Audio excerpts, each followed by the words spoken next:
Maka di saat itu yang dikembalikan adalah ketulusan, dan ketulusan akan melahirkan kenikmatan. Takut kita kadang kalau udah ngopas kaji tidak memuja dan memuji Allah nih.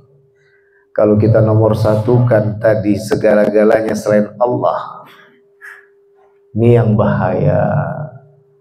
Gak cerdas kita membaca suasana. Ini yang mau kita lakukan ini untuk Allah atau untuk kita.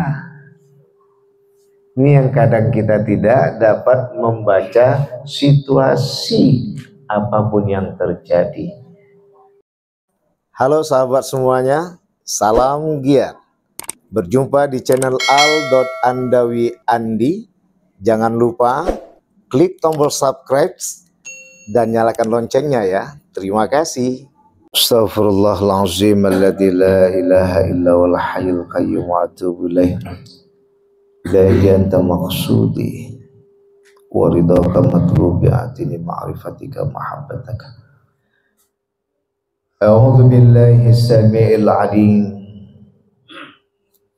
minasy syaithanir rajim. Bismillahirrahmanirrahim.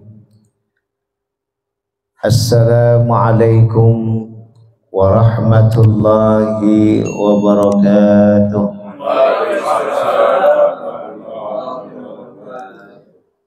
Alhamdulillah wa syukrulillah wassalatu wassalamu ala rasulillah Sayyidina Muhammad wa mawala. Asyhadu an la ilaha illallah wahdahu la syarika lah, wa asyhadu anna Muhammadan abduhu wa rasuluhu la nabiyya ba'dah. Rabbi shrah li sadri wa yassir li amri wahlul 'uqdatam min lisani yafqahu qawli amma ba'd. Wa qala Allah ta'ala fi kitabil karim fi suratil 'asr. A'udzu billahi minasy syaithanir rajim. Bismillahirrahmanirrahim. Wal 'asr innal insana lafi khusr illal ladzina amanu wa 'amilus solihati wa tawassaw bil haqq wa tawassaw bis sabr. Sadaqallahul azim. Illa fi afatina bi kulli madara sabqa tahiruka inna syarad dafi'a Allah sumul bukmul ladzi la ya'qilun. Yang kami muliakan sahibul bait Ayanda Haji Sukimin beserta keluarga di rumah ini, yang kita hormati Ayanda sekalian Nabangda Jemaah Yasinan setiap malam Jumat Komplek BTN yang dirahmati Allah Subhanahu wa ta'ala. Senantiasa kita selalu memuja dan memuji kepada Allah Subhanahu wa ta'ala. Apapun peristiwa yang kita hadapi, apapun situasi yang kita miliki, tetap kaji kita selalu pasang dalam diri adalah dengan memuja dan memuji Allah yang Maha Suci. Maka sucilah hati kita, ditambah suci juga pikiran kita. Maka bahasa singkatnya, bahagiakah yang kita hadapi, deritakah yang kita hadapi, tetap kita senantiasa meningkatkan kaji, memuji Allah yang Maha Suci di atas kedua kaji yang kita bahas tadi, bahagia dan derita. Maka bila Allah Subhanahu wa ta'ala yang kita pautkan di atas segala-galanya, dikala bahagia kita punya kondisi keadaan, berbagai aspek yang dimiliki dalam kehidupan, apakah aspek sosial maupun aspek agama, ataukah kaji aspek duniawiyah maupun ukhrawiyah, tapi tetap yang dipuji dan dipuja hanyalah Allah yang Maha Rahman. Wa ma umiru illa liya'budullaha mukhlishina lahuddin.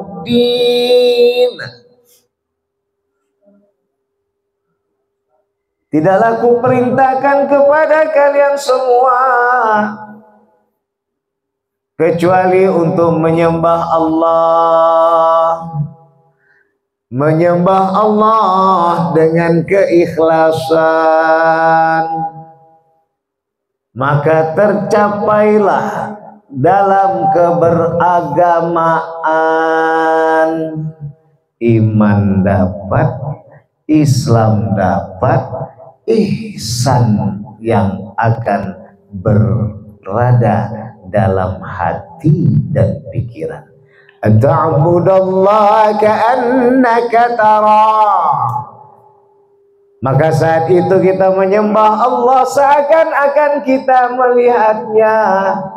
Wa ilam takun tarah, bila kita tak melihatnya, innahu yarak, sungguh Allah melihat kita. Nah, ketika kaji ini masuk fupasan lagi. Wa in tubdu ma fi anfusikum aw tukhfu, apapun yang tersembunyi maupun yang dijahirkan dia, Allah tahu isi hati kita tuh. Meskipun cuma kita dan Allah yang tahu, ya bini kita pun tak tahu. Ya, ada tahu bini kita, hanya kita dan Allah yang tahu. Maka inilah yang dimaksud ihsan nih. Fa illam takun tarah, andaikan kita tak melihat Allah, sungguh Allah melihat kita. Ini dia, Masya Allah. Mau pas kaji ini datang 2 minuman, alhamdulillah, Masya Allah. Ini bagi 2 kita nih Pak. Alhamdulillah. Iman, Islam, ihsan.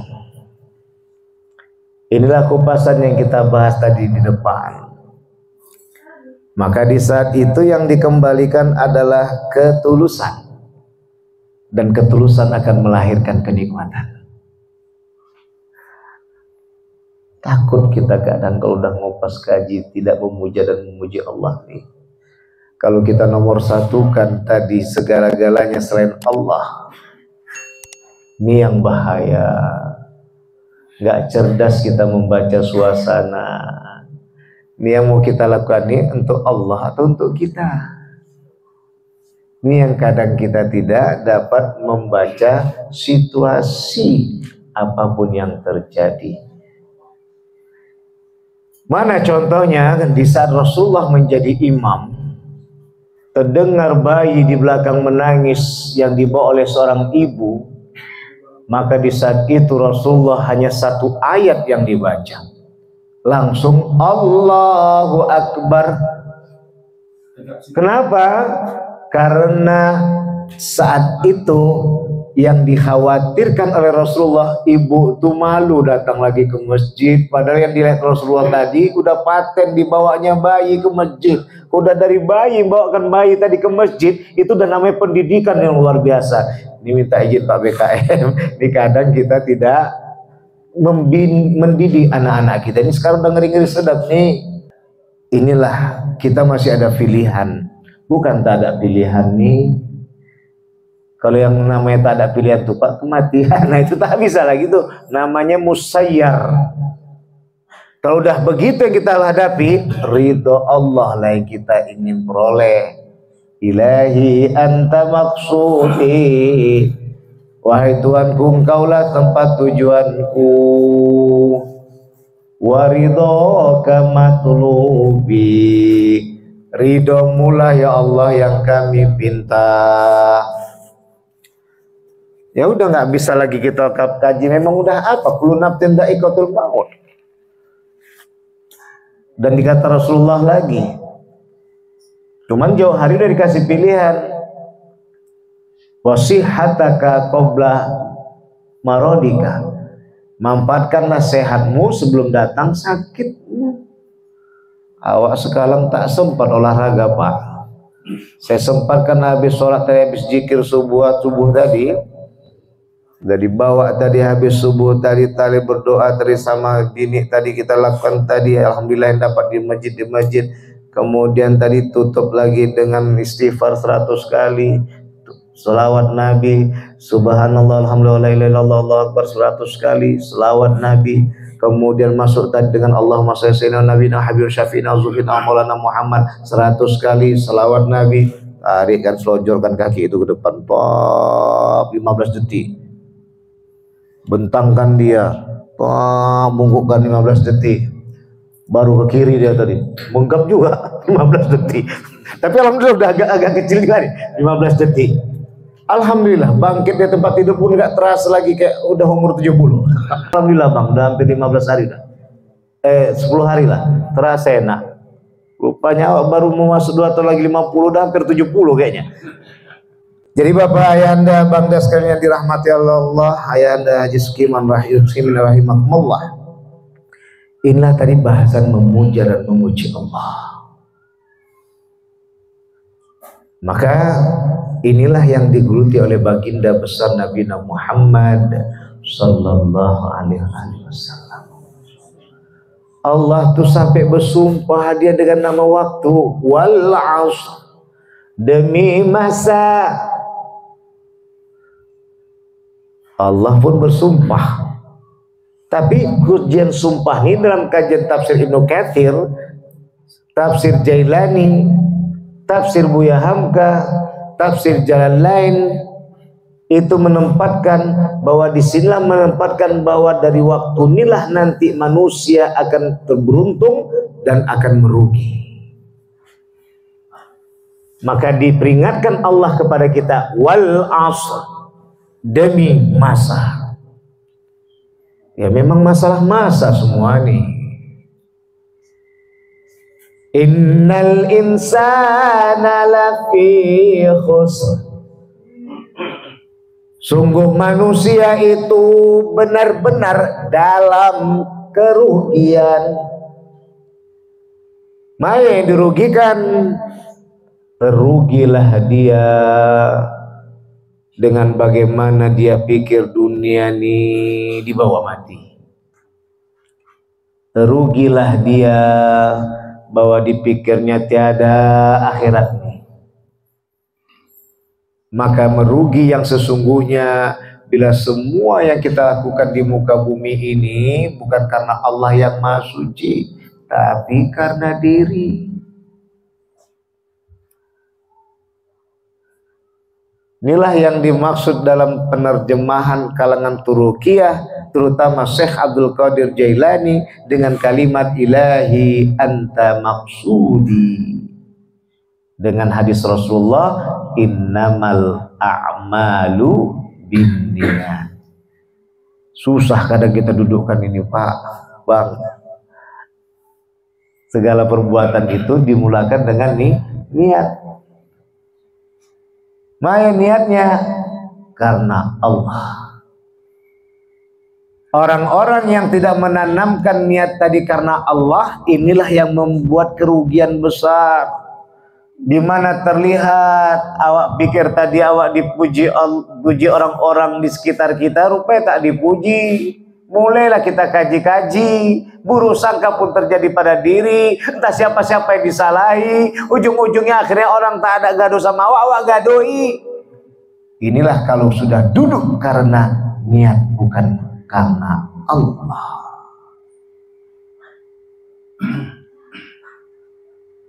Malam Jumat nih Bang, rugi. Nanti jam 1 tiba-tiba hujan lebat, oh masih belakang-belakang sama bini.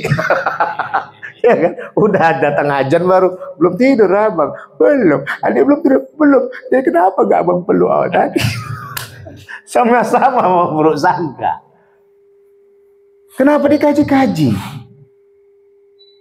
Masya Allah, kita ini memang manusia nih, dua nih gaungnya nih, lupa, salah, lupa, lupa, salah, lupa dia bini capek, lupa dia laki capek, lupa dia bini tadi dari mana, akhirnya awak tadi sadari waktu dia belum nggak kemana-mana hari-hari sebelumnya. Biasanya hadir kopi itu, ini tak hadir kopi tadi karena bini tadi lagi mungkin tah lain dia kemana dia, tah pergi kemana dia, mulailah datang salah tadi, buruk sangka kita pada dia. Inilah yang rugi kita bang. Padahal kenapa adik biasa, adik ada yang lupa adik ini apa bang? Mana tehnya? Astagfirullahaladzim ya Allah bang. Awak tadi memang bolak-balik kalau sibuk tadi apa lah mau kerjakan? Apa lah mau kerjakan? Rupanya teh abang kan enak gitu. Terakhir masuk ke dalam kamar. Ujung-ujung awak sendiri yang rugi. Ya, Masya Allah. 2 hari kemudian datang bulan pula aja pak. Masya Allah. Bapak dan abang yang dirahmati oleh Allah. Inilah yang dimaksud dengan lafi khusri, sungguh benar-benar dalam keadaan merugi. Tadi pak bangun awak jam 3:30 pagi sampai sekarang belum tidur nih. Ya, tapi kalau kita pikirkan tak kuasa, makanya minta izin sampai ceritakan nih pak ya Haji, apa tadi muak-muak aja saya tanya. Kalau tadi diceritakan nanti, mayo Ustaz nih muap-muap aja kerjanya. Apa belum diminum teh tuh? Masya Allah. Ya panas, yang putih aja lah. Bismillahirrahmanirrahim. Wallahu a'lam. Jadi, illal ladzina amanu, kecuali orang-orang yang beriman. Ternyata kata Ibnu Katsir, Asy-Syaikh dan Syekh Abdul Qadir Jailani, tafsir Jailani, kemudian juga dikatakan oleh Buya Hamka tafsir Al-Azhar, tak berhenti di situ aja iman tuh. Wa amilus shalihat diterjemahkan oleh mereka semua beliau-beliau ini adalah ketundukan. Wa amilus shalihat maknaha artinya adalah tunduk. Iman tadi keyakinan, yakin kita bahwa tiada Tuhan selain Allah. Bukan kita tuhankan teh nih, tadi aku sekali pengen tadi minum tadi teh manis karena panas, tuhankan dia paksa, bleberlah bibir nih. Tunggulah kejap karena dia tuhankan Allah. Kita tuhankan Allah semata. Maka ketika kita menuhankan hanya Allah semata, maka disinilah yang ditempatkan dengan tunduknya kita. Ketundukan itulah menjalankan untuk kita beramal soleh. Semua ngaku beriman kepada Allah.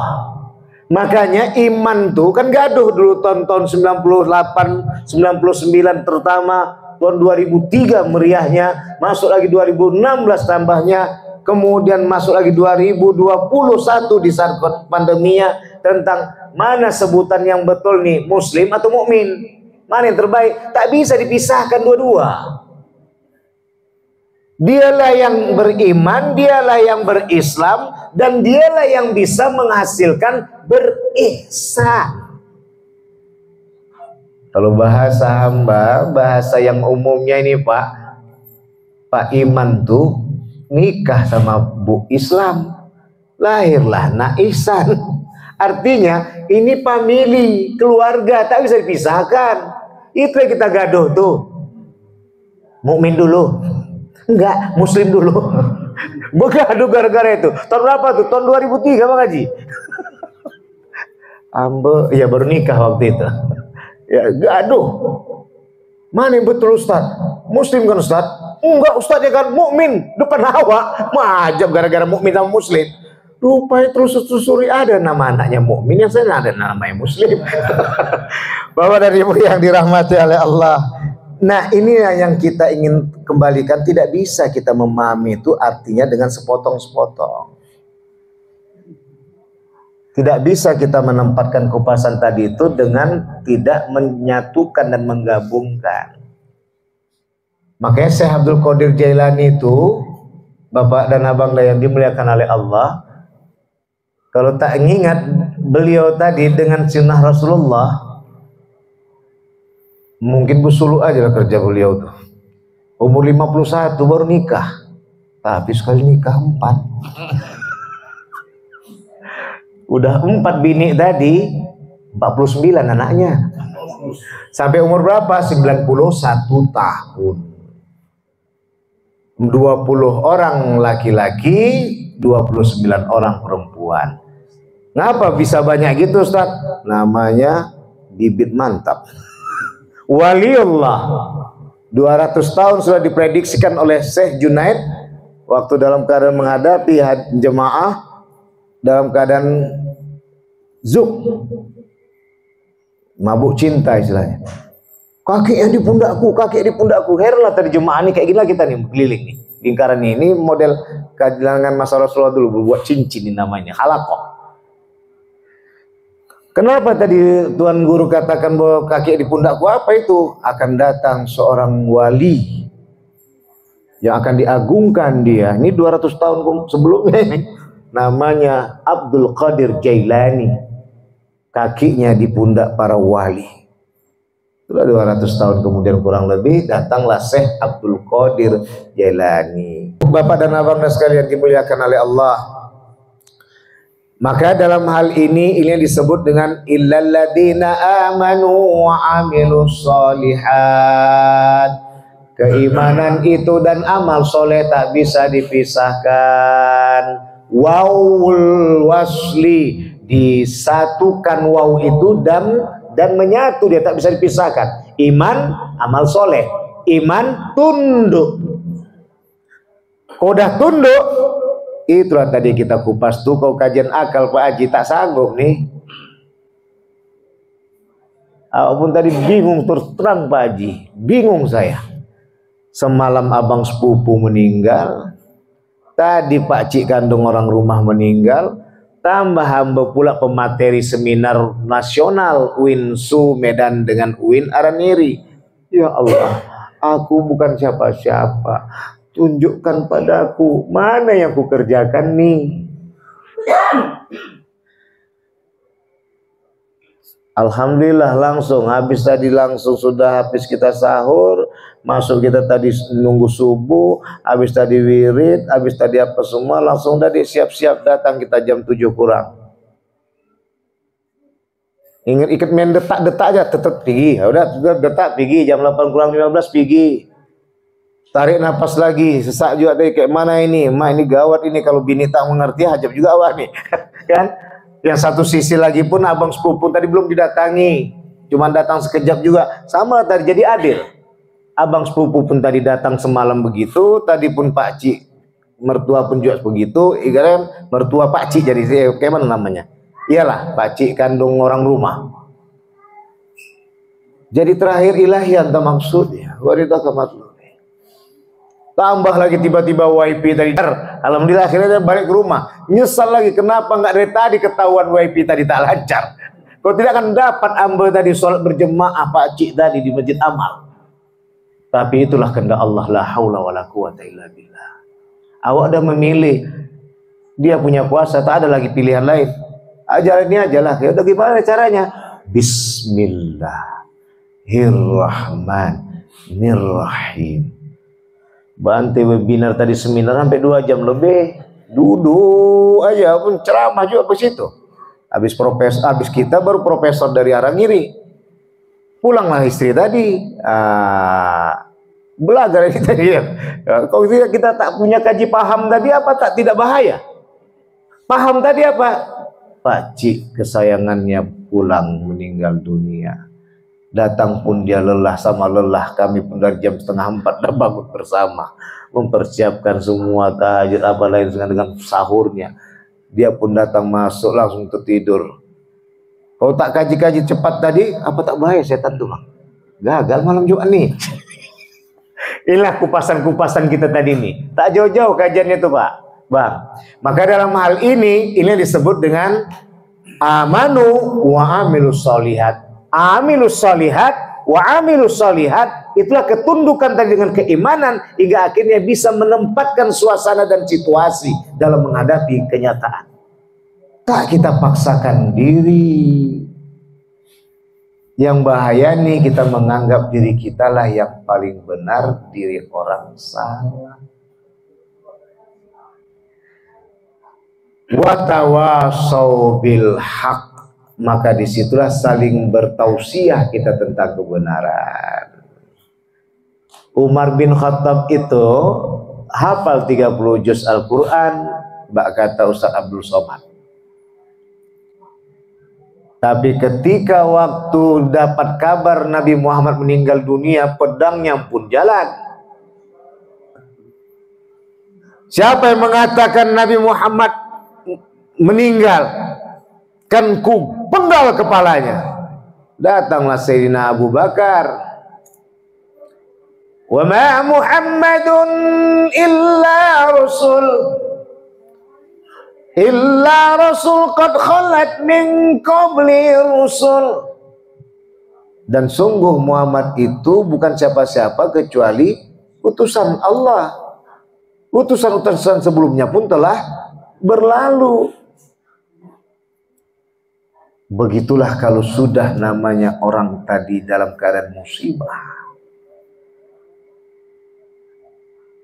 Yang hafal 30 juz pun lepas satu ayat Pak. Lupa Umar bin Khattab ada ayat itu. Bukan tak hafal, begitulah musibah tuh.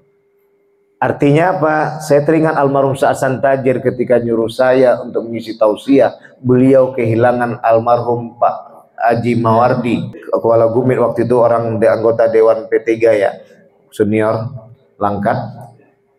Disuruh beliau lah saya mengisi ceramah. Awak pun segan, waktu itu masih muda, belum 30.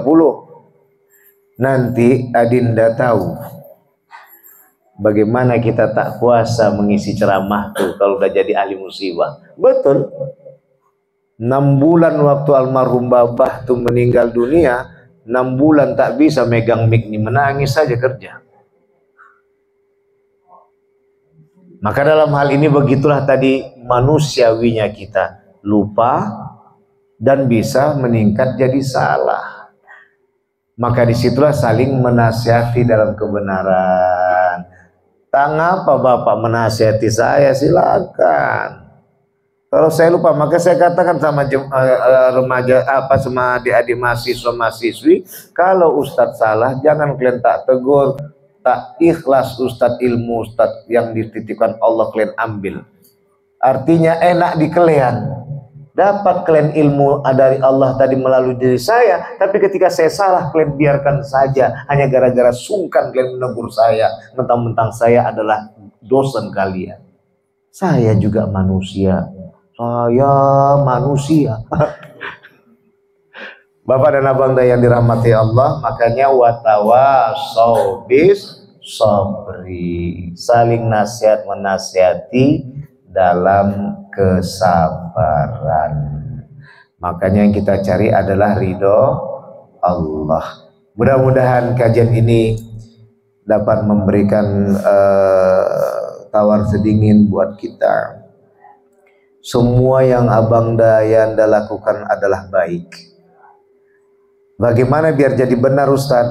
Bismillahirrahmanirrahim. Maka Ibnu Qayyim Al-Jauziyah mengatakan, niat yang baik, tujuan yang baik akan memberikan sebuah hasil yang baik. Niatnya karena Allah, tujuannya pun karena Allah, maka hasilnya pun akan terasa dalam suasana memuja dan memuji Allah. Maksudnya gimana? Kalau udah kita sampaikan itu tadi karena Allah, Maka mudah-mudahan tak marah-marah lah kita nyampaikan ya. Orang nyampe dapat mendengarkan kaji kita. Tapi kalau udah marah-marah, memang itu dibutuhkan, tapi udah sakit duluan rasa dan perasaan orang yang dimarahi tadi. Ini yang maksudnya tadi. Siapa dia? Entah bisa bini kita, entah bisa anak kita, entah bisa adik dan ipar kita. Mudah-mudahan marilah kita gunakan dengan bahasa bijaksana, dengan menyatukan iman, Islam, dan menghadirkan ihsan, keyakinan dengan hukum-hukum penuh keselamatan, akan lahirlah ketulusan dalam keihsanan, yaitu kita berbuat itu seakan-akan kita melihat Allah. Kalau Allah tak melihat, kalau kita tak melihat Allah, Allah pasti melihat kita. Maka di situ kita akan menyatakan takut kita kalau ada rasa sombong dan ria di dalam melakukan sebuah kebaikan. Maka ketika kita sudah merasa takut itu, maka meningkatlah kebaikan itu menjadi kebenaran. Benar sudah pasti baik, baik belum tentu benar. Pada Allah menampun, pada ayanda bangda sekalian minta maaf. Akhir kalam, wassalamualaikum warahmatullahi wabarakatuh.